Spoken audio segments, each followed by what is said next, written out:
Que alegria podermos estar aqui louvando o nosso Deus e juntos, tendo a certeza de que a coisa mais linda dessa manhã é a presença do nosso Deus aqui em cada coração. A presença dele é que enche a nossa vida. É a presença dele é que faz toda a diferença em nossa vida. Muito obrigado pelo presente. Muito obrigado pela Bíblia comemorativa dos 40 anos da Igreja Riacho Grande. Que alegria realmente ver aí um pouquinho da história.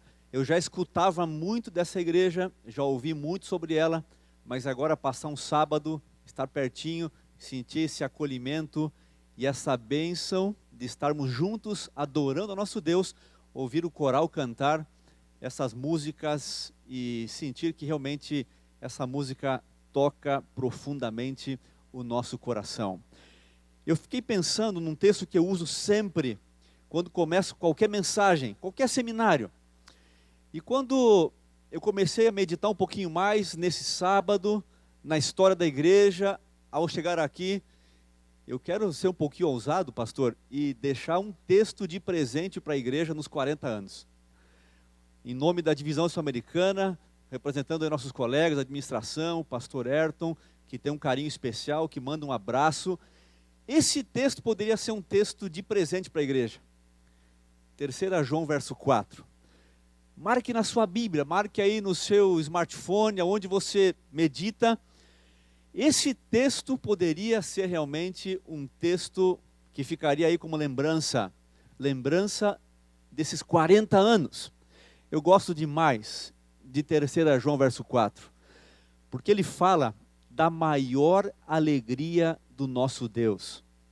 3 João, verso 4 diz assim: não tenho alegria maior do que ouvir que meus filhos estão andando na verdade. Quando eu olho para essa igreja e os 40 anos de história, eu tenho a convicção de que a maior alegria de Deus é ver você aqui nessa manhã de sábado. Porque você, ao andar com Ele, ao viver com Ele, você passa a ser esta maior alegria de Deus. Me permitam ser um pouquinho mais ousado e pedir que você olhe para a pessoa do seu lado, talvez o esposo, um amigo, a esposa, um colega aqui da igreja, um irmão. Diga assim para essa pessoa: você é a maior alegria do nosso Deus. Você é a maior alegria de Deus. Diga isso para a pessoa que está aí pertinho de você. E não esqueça disso.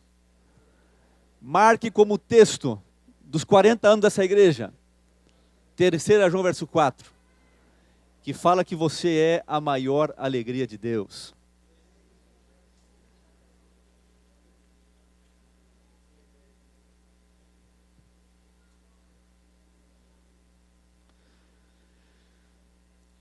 O sermão poderia durar 3 minutos, pastor. Só esses 3 minutos. Só esse texto. Já adoramos, já oramos, já entregamos. Deus já encheu o nosso coração com a sua graça. Você já está leve, já está perdoado. Já ouviu aqui as lindas músicas e um texto só da Bíblia. 3 João, verso 4. A maior alegria de Deus é ver você aqui nessa manhã de sábado, e alguns ao longo dos 40 anos. Eu não quero perguntar isso, quantos estão aqui há 40 anos? Já encontrei alguns que inclusive foram aí colegas da minha mãe de pequeno do colégio, e que alegria rever, conhecer pessoas tão queridas. Poderíamos terminar agora a mensagem de hoje, 3 minutos, um texto bíblico. Nunca esqueça, não esqueça desse texto. Você pode estar se sentindo um momento difícil, passando por um momento qualquer que seja, não esqueça que você é a maior alegria de Deus. Ver os seus filhos andando na verdade. Para mim, esse sábado é de muita alegria. Eu estou com a minha esposa, a Elizabeth, está aqui. Ela veio comigo nesse final de semana, eu viajo muito. Um filho está num Campuri Internacional, lá em Oshkosh. Está lá no último sábado do Campuri. A filha ficou com as amigas lá no IABC, um colégio perto da gente. Então, está a família meio espalhada esse final de semana. Mas para mim é uma alegria estar com a minha esposa aqui. Uma bênção muito grande. E fiquei feliz de saber que essa igreja tem um carinho muito especial pela família pastoral, pelas famílias, e isso realmente faz uma diferença muito grande no nosso ministério. Quando eu coloco esse texto, eu gosto de mostrar um pouquinho da alegria de Deus ao redor do mundo. A divisão sul-americana, ela tem 28.600 igrejas. Começou com missionários. E quando eu olho essa cidade gigantesca na China, Chongqing, nós enviamos para lá 5 anos atrás, e juntamente com o pastor Rafael, sua esposa, seu filhinho, a última vez que nos encontramos foi lá na Jordânia, com a família toda, né? E um momento muito especial. Eles foram os primeiros a se inscreverem para irem para lugares desafiadores, como o Oriente Médio, outros foram para a Ásia. E essa cidade não tínhamos igreja, uma cidade enorme, grande demais. Você pega São Paulo, estado de São Paulo, Rio de Janeiro, mais um pouquinho ainda para dar essa cidade aí. Não tínhamos igreja. E pela graça do Senhor, compramos aí 2 apartamentos nesses 5 anos. E transformamos em igreja, porque lá não podemos ter igreja. Assim, oficialmente. E então é um lugar especial, nessa grande cidade, onde temos aí um dos colegas nossos que é missionário lá, era pastor em Brasília. E temos uma igreja linda hoje, dentro desse apartamento. Temos um coral, temos uma congregação, uma coisa fantástica, uma bênção do Senhor. Apenas assim, rápidas imagens. Os batismos são feitos fora da cidade, porque não se pode oficialmente ter esse tipo de cerimônia. E esses jovens missionários têm feito um trabalho extraordinário nesses lugares. Eu gosto de ver uma das imagens, que as pessoas estão aí numa ocasião de inverno frio, não podemos ir para fora, no rio. Então o batismo acontece nesse tanque batismal. E numa das meditações de pôr do sol, que você pode baixar no aplicativo, Pôr do Sol, contou essa história desse missionário batizando esse chinês por lá. E quando eu olho essa alegria do pastor e do sorriso desse nosso irmão lá na China, fico pensando que essa é a maior alegria do nosso Deus. Não importa o lugar do mundo, aonde é, quando as pessoas andam com Jesus, caminham com Ele, vivem com Ele, se tornam então a maior alegria do nosso Deus. Como você e eu aqui nessa manhã, estão os missionários que nós enviamos espalhados por vários países. Fechamos um período de 5 anos. 5 anos. E agora renovamos por mais 5 anos. Temos aí na Mongólia, Quirguistão, na China e por todo o Oriente Médio, Norte da África também. E nas Ilhas Falkland, Ilhas Malvinas. Nós não tínhamos uma igreja lá. Há 3 anos compramos uma casa, temos uma igreja, temos clube de aventureiros, clube de desbravadores, numa ilha desafiadora, com 3.000 habitantes, e uma família que começou um trabalho extraordinário, projetos sociais, acolhendo a comunidade, e Deus tem lá os seus também. A sua maior alegria é ver os seus filhos espalhados por todas as partes do mundo. Nessa manhã, nós vamos meditar um pouquinho em Lucas 24, uma história incrível da Bíblia, que Deus nos orienta e nos pede que meditemos nela, que possamos refletir um pouquinho mais no que aconteceu. E quando eu prego esse sermão, eu prego para mim em primeiro lugar. Já usei esse sermão em alguns lugares, mas quando eu prego, eu pergunto para Deus: Senhor, essa mensagem, ela precisa ser pregada para mim em primeiro lugar. Eu preciso ouvir esse sermão, eu preciso ouvir e meditar nesse texto, porque há muitas lições a extrairmos de Lucas capítulo 24, muitas coisas incríveis aconteceram aqui. Eu olho para esse capítulo e penso, por que ele está escrito dessa forma? Devia ser de outra forma. Não deveria ser dessa maneira como as coisas aconteceram. Nós temos aqui 3 cenas, pelo menos, 3 cenas nesse capítulo. As mulheres que foram até o cemitério, até o sepulcro, para encontrar com o túmulo de Jesus, para levar aromas.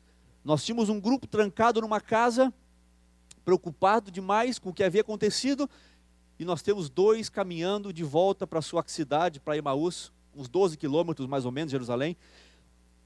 Todos eles estavam frustrados, todos eles estavam tristes. A esperança no coração deles havia morrido quando Jesus morrera também. estavam tristes, tristes. Agora, algumas coisas antes de entrarmos nessas 3 histórias e entendermos a cegueira desses 3 grupos. Estavam cegos, não percebiam o que acontecia. Agora, eles estavam todos buscando em oração a Deus para entender o que havia acontecido, por que Jesus havia morrido, mesmo que ele havia pregado e ensinado que ele morreria e no 3º dia iria ressuscitar. Mesmo que ele havia passado toda essa mensagem do que haveria de acontecer, a profecia toda, eles não haviam compreendido. E quando eu olho esse texto que eu gosto demais, que diz que é impossível a pessoa prosperar enquanto a oração não for o especial exercício da mente. Esse texto fala que a oração não é só um momento no começo do dia, nem no final do dia, nem mesmo na igreja. Esse texto nos lembra que a oração é um exercício constante. É uma comunicação, é uma conexão constante com o céu. Está vivendo no dia a dia, caminhando no dia a dia, trabalhando, mas saber que tem um Deus que está ali com você. Você não está sozinho, porque Ele prometeu, eu vou estar com você todos os dias, até o último dia, e depois para sempre. Ou seja, não nos esqueçamos dessa conexão da oração constante, contínua com o céu.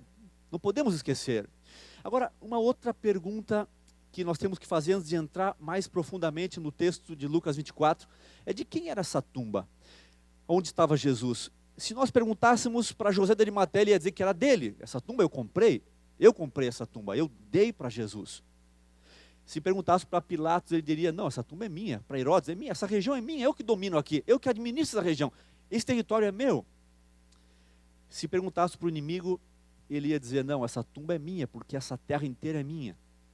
Sabe que no Antigo Testamento eles tinham um costume interessante, quando adquiriam uma terra, eles tinham o costume de caminhar, dar uma volta ao redor desta terra, caminhavam, para ser uma espécie de assinatura daquela escritura, para tomar posse, eles davam uma volta ao redor de toda a terra, assim eles faziam. E quando me deparei com um texto do Espírito de Profecia, nós não temos esse texto em português, Dr. Ângelo Manuel Rodrigues, quando ele mencionou esse texto, eu fiquei impressionado, com o cuidado de Deus. A tumba era de Deus. E quando Deus usa a mesma forma como eles faziam quando tomavam posse das terras, esse texto me fez estremecer, porque fala que o próprio Deus veio, andou ao redor do túmulo para dizer que era dele, que ninguém deveria tocar. O texto diz, com passo majestoso e terrível, o Deus do céu, seguido pelos anjos, andou em volta do túmulo de Cristo. Ele andou ao redor da mesma forma como andavam aqueles que tomavam posse de terras, propriedades nessa terra. E quando eu olho para esse texto, eu vejo um Deus que cuida de forma pessoal do seu filho. Ele disse, essa sepultura eu vou cuidar de perto, porque o meu filho nem deveria estar lá dentro. Ele está lá por amor, mas ele vai ressurgir no 3º dia, porque ele morreu sem pecado, e a tumba não pode segurá-lo por lá. E aí que esse texto não deveria começar da forma como começa o capítulo 24. Ele deveria começar de forma diferente. Deveria ter o coral do Riacho Grande lá cantando na frente do túmulo. Toda a igreja daqui, toda a igreja da América do Sul, do mundo inteiro, deviam estar lá na frente do túmulo, cantando, fazendo uma vigília, um culto, esperando que a pedra fosse removida e Cristo saísse de forma vitoriosa. Essa era a profecia. Essa era a profecia. Mas eles estavam cegos profeticamente. E quando o Espírito de Profecia nos fala que o episódio de 1844, que eles estavam também equivocados na profecia, comparado a esse período, aí que faz com que esse sermão é pregado para mim, e falei, será que eu estou enxergando hoje claramente a mensagem de Deus para os meus dias? Se os discípulos, as mulheres, estavam todos cegos, não enxergavam a profecia. Se no período de 1844, quando começa o movimento profético, eles se equivocaram, estavam cegos profeticamente. Eu fico imaginando, será que eu estou enxergando hoje claramente? Eu estou vendo claramente? Ou estou tendo um ponto cego na minha vida? E essas 3 cenas de Lucas 24 mostram que os 3 grupos diferentes estavam cegos. As mulheres foram até o sepulcro para levar de manhã cedinho aromas. Mas elas foram preocupadas com quem iria remover aquelas pedras, para elas entrarem até o sepulcro. Sabe que a forma como nós vivemos revela a forma como nós cremos em Deus. Há um artigo que mostra os 4 deuses da América. Alguns pensam que Deus é um Deus autoritário, que Deus é um Deus também, por outro lado, benevolente, ou que é um Deus crítico, ou que é um Deus distante. Assim a América vê Deus, de 4 formas diferentes, segundo a pesquisa desses autores desse artigo. Como que eles veem a Deus? Como que eu vejo a esse Deus? Um Deus autoritário? Um Deus bonzinho demais? Um Deus que é muito durão, muito conforme eu interpreto tudo isso? Ou tenho esse Deus como um Deus distante, que está longe da minha realidade? Sabe que a forma como eu vejo a esse Deus, a minha vida é completamente moldada a isso. Esse texto diz que toda a vida espiritual, ela é moldada pelo conceito que nós temos de Deus. E se nutrirmos ideias errôneas acerca do seu caráter, nossa vida poderá sofrer dano. Deus se define com uma palavra. Deus, ele é amor. Amor. E isso é fantástico. E eu vejo isso de forma pessoal quando esse próprio Deus, ele vem e caminha ao redor, está próximo do seu filho. É um Deus de amor que deixa o céu, o seu trono, e se aproxima dos seus filhos. Agora, quando eu olho para essa história de Lucas 24, eu vejo algumas coisas interessantes. As mulheres foram até lá. E quando caminhavam, estavam preocupadas, como é que essa pedra vai ser removida? É muito pesada. E quando chegam, a pedra está removida.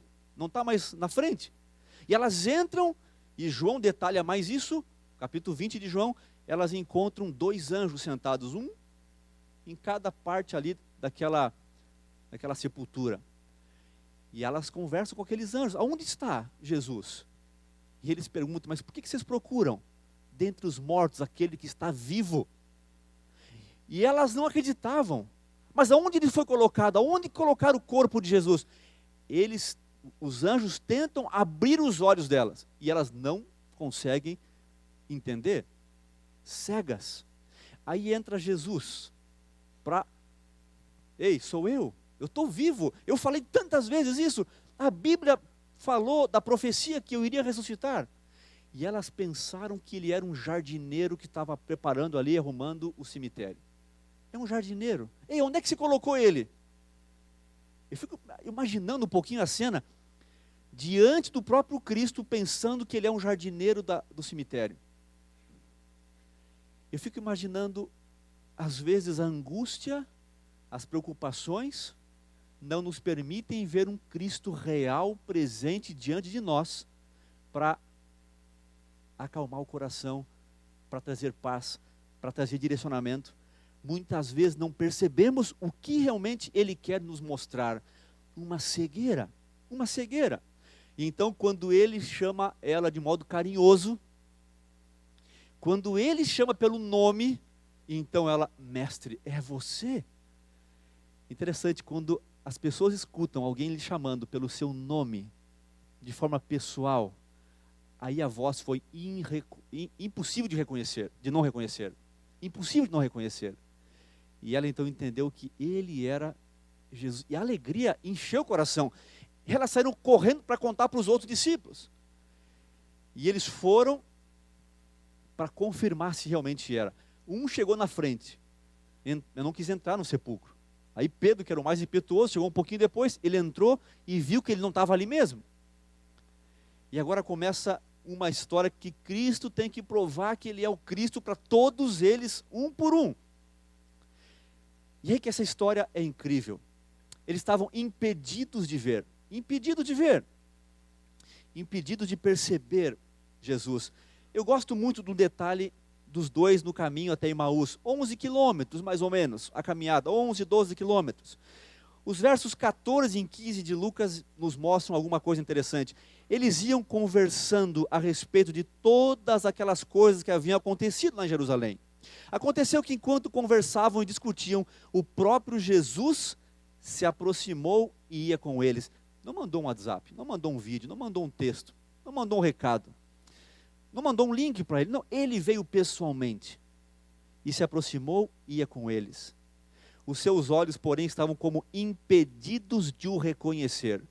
Então, lhe perguntou José, o que é isso que vos preocupa?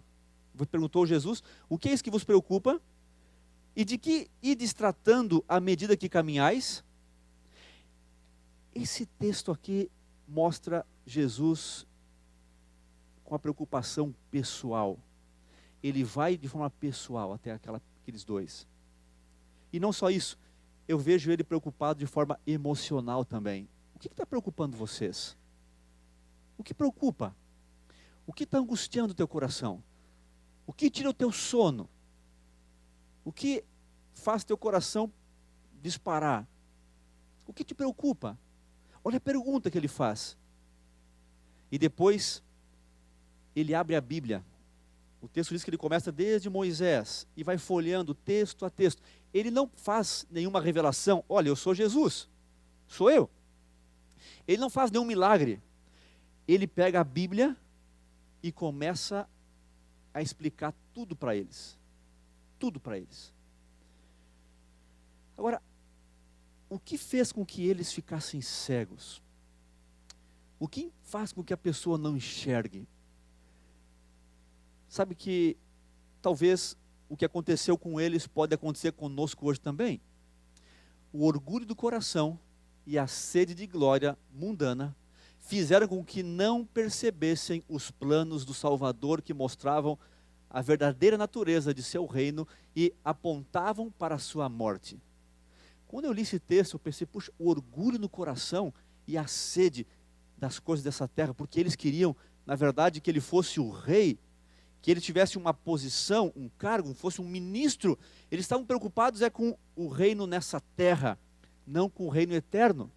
E quando eu olho que foi o orgulho e a sede das coisas dessa terra que cegaram esses discípulos, eu penso, será que eu não posso estar cego hoje também? Não posso estar cego. Há um outro texto que me faz pensar frequentemente quando enfrento problemas na vida.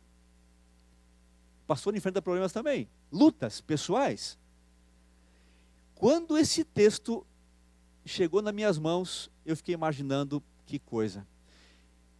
O que nos faz perder a visão? O que nos torna cegos? Duas coisas, o orgulho e o egoísmo. O orgulho e o egoísmo são pontos cegos no coração humano. Mas o texto fala que se essas duas coisas fossem colocadas de lado, 5 minutos bastariam para remover a maioria das nossas dificuldades. 5 minutos. Só que é impossível remover egoísmo e orgulho do coração humano. É impossível. Humanamente ninguém consegue. Eu não consigo. Só Deus consegue. Só Ele pode. Eu lembro quando eu comecei meu ministério no Sul, na Serra Gaúcha. A minha esposa, depois de uns 2 meses lá, primeiro ano de casamento, de trabalho, ela disse, olha, eu estou orando por você, para que Deus mude um negócio em você aí que está difícil, viu? 2 meses orando. Eu falei, meu amor, 2 meses orando? Eu, pastor, trabalhando, tinha uma região muito grande para atender. Eu falei, mas me fale, o que você está pedindo para Deus? Me conte a sua oração. E ela disse, não vou falar não, você vai lá e pede para Ele falar para você. Você ore e pergunte para Ele o que eu estou falando. E eu fui lá e orei, Senhor, o que a minha esposa está orando há 2 meses e o Senhor não respondeu ainda? Por que não respondeu, não atendeu? O que está acontecendo? Por que não atende essa oração dela? Me fale, me fale. E eu orei 1 mês. No 3º mês perguntei, amor, Deus já respondeu a sua oração? Ainda não. Eu falei, misericórdia. Não é fácil mudar um filho de alemão por pai e mãe, os dois, vindo lá assim, de sanguinho puro, direto da terra, cabeça dura, pastor, firme ali nas suas convicções, trabalhando, dando pouca atenção talvez em casa, eu não sei o que era. Mas me fale, pelo amor de Deus, me conte o que você está orando para Ele, para eu mudar. Não vou falar. Vai lá e pergunte para o Criador. Sabe que ninguém muda ninguém. A gente não muda nós mesmos. Aí você quer mudar o outro, ninguém muda. E não é com verdades, não é com argumentos, não funciona. Minha esposa me ensinou bem cedo isso na vida, bem cedo. Vai e fala com o Criador, porque é com ele que vai resolver. Se ele não resolver, ninguém mais resolve. Ninguém mais resolve. Eu sei que essa história da oração durou aí quase meio ano. 5 meses durou. Aí um dia eu fui com muito jeito. Deus já ouviu a tua oração? Já ouviu. Eu falei, ufa, que alívio. Já atendeu, já resolveu, já está tudo certo, está uma bênção, mudou tudo. E eu falei, mas eu não tinha certeza, o que foi realmente? Eu orei também, pedi que Deus mudasse, mas o que... Ele falou, eu não vou te contar. Não precisa, se você, o importante é que as coisas estão resolvidas. E eu falei, meu Senhor, já faz uns 19 anos que eu estou curioso e não tem jeito, não sei até hoje o que foi. Ano passado eu lembrei desse negócio. Eu queria que ela mudasse uma coisa. Eu falei, olha, eu estou orando já faz 2 semanas, viu? Para Deus mudar um negócio em você aí. Ah, me conta. Nunca vou contar. Nunca. Jamais vou contar. Vai você e ore para Deus, pede para Ele mudar. Não vou contar nunca e não vou contar mesmo. Porque não adianta. Eu não mudo a mim mesmo.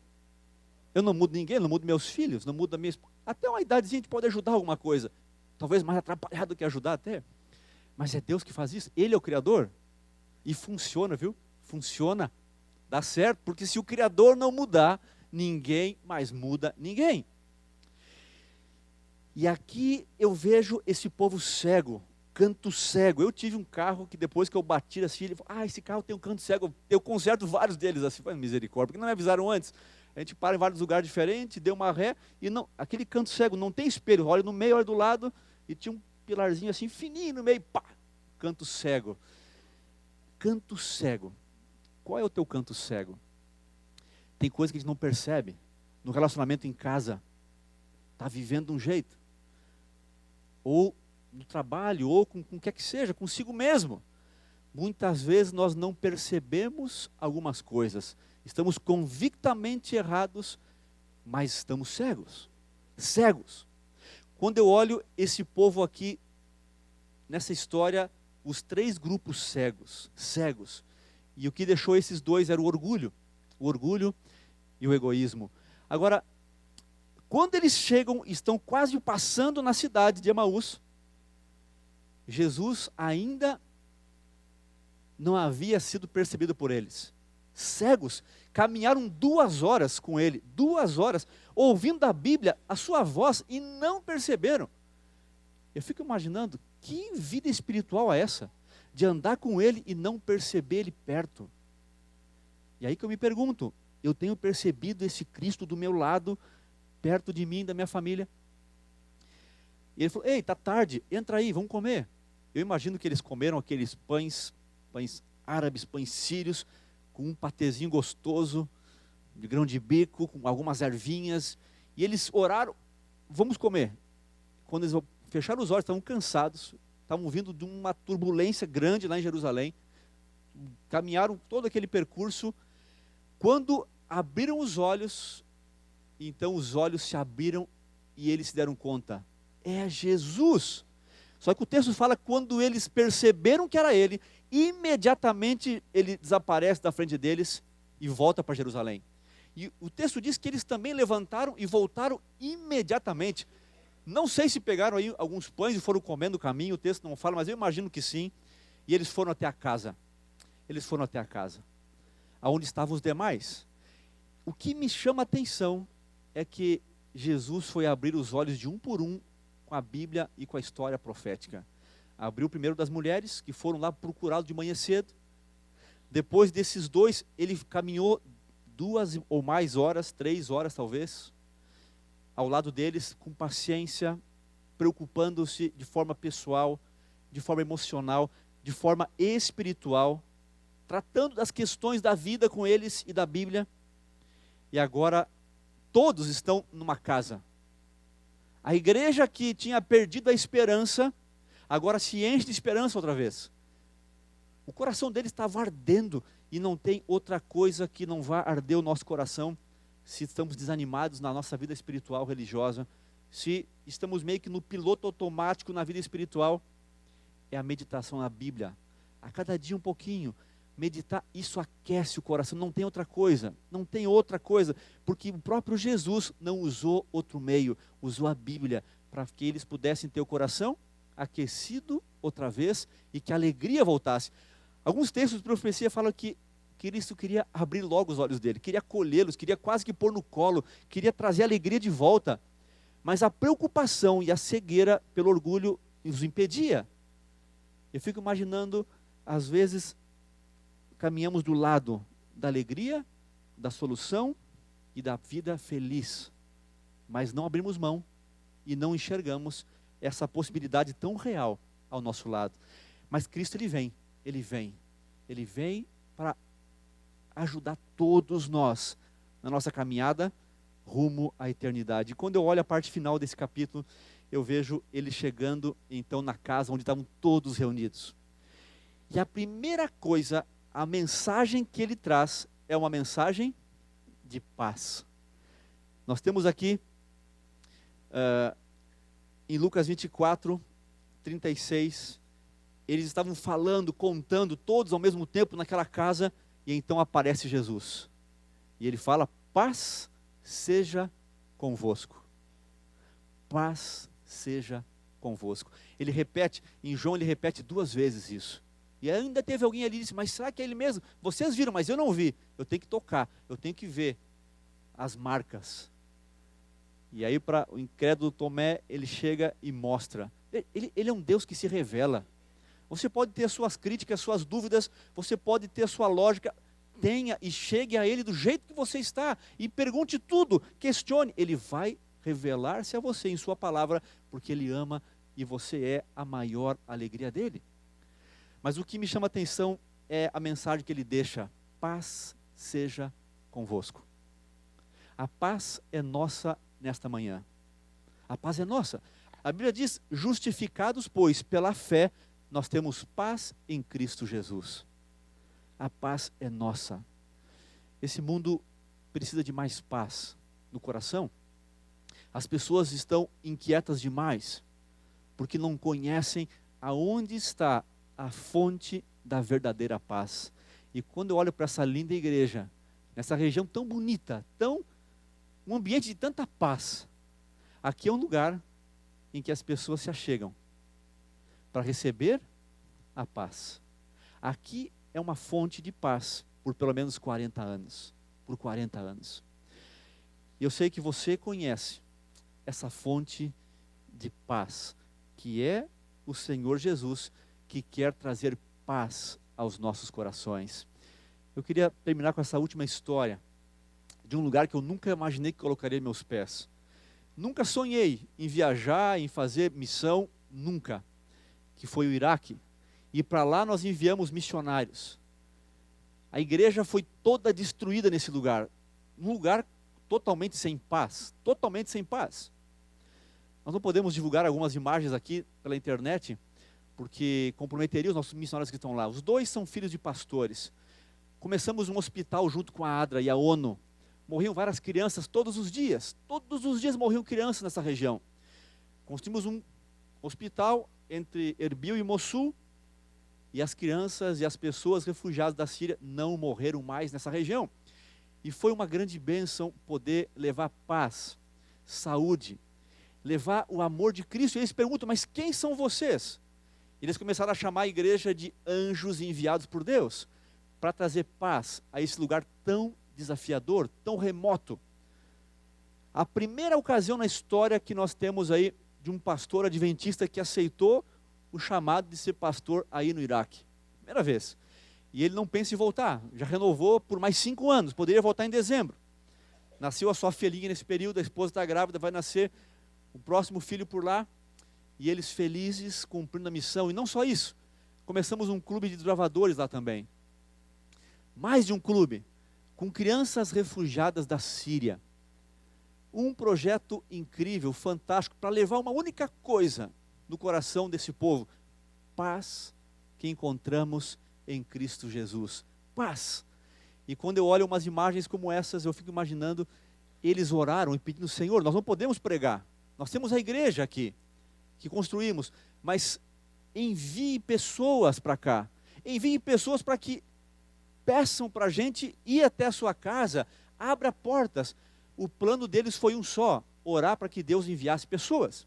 E nesses 5 anos, Deus enviou mais de 300 pessoas interessadas completamente na palavra de Deus. Um milagre de Deus. Algumas faziam curso pela internet com igrejas dos Estados Unidos. E só ligaram para o missionário e diziam, olha, somos aqui já adventistas há 4 meses. Já temos um grupo, já guardamos o sábado.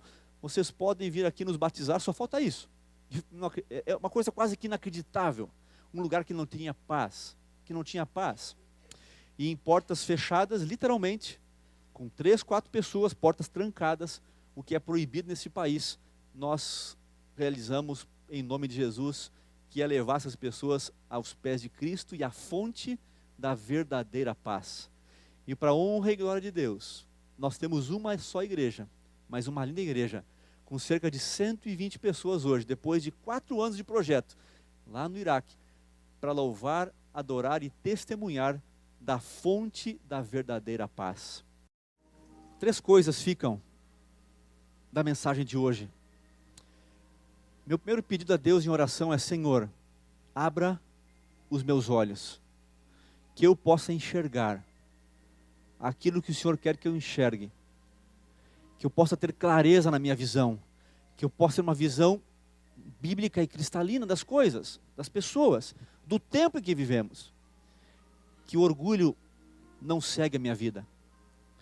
Segunda coisa que eu posso aprender desse capítulo nessa manhã, Senhor, aqueça meu coração, que ele possa arder de alegria, arder de emoção, ao ter contato com o Senhor e a sua palavra todos os dias.